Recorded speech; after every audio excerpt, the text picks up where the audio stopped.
sevgilim?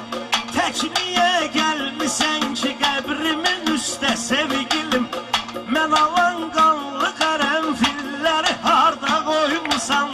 Men alan kanlı karanfilleri harda koymuşsan? Sevgili yarsa kulakır meksele, sevgili yarsa kulakır meksele. Revadır mı ya aşığın terk eder? Peki seni Allah tala hoşbəxt eder. Həsrətinlə razılaşır gözlər, həsrətinlə razılaşır gözlər. Hə qoy bir namə deyim sanama, İnsan belə etməz insana.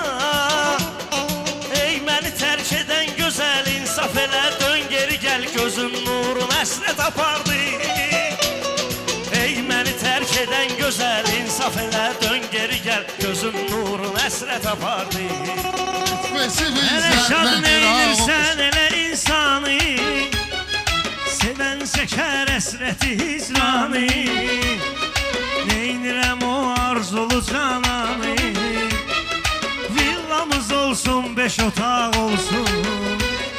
Sənin kimi 100 dənə aşıq gora çıxdı getdi, sərxi fələk hamısını saldı, tora çıxdı getdi.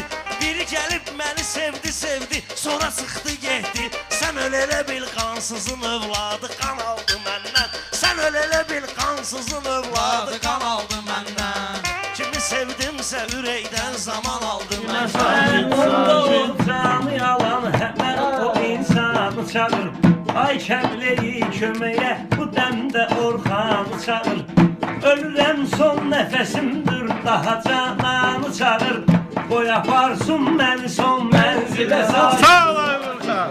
Qoy aparsın məni son mənzilə sağır. Əgər bir kəlmə sözlə ovudum, az qaldı day özümü unudum. Kaş 5-6 il əvvələ qayıdım, ses deyəsən yar eyvana gəlsin. Ses deyəsən yar eyvana gəlsin. Yaşa dünya cavanlar, gözənlər məni anlar. Yəqin bu cavanlar anlar məni anlar. O sənli zamanlar çox az qədər oldu. Bir mənlə tapdım özümə canan, sevda o zamanlar mən bildim nədir ömrümdə məna.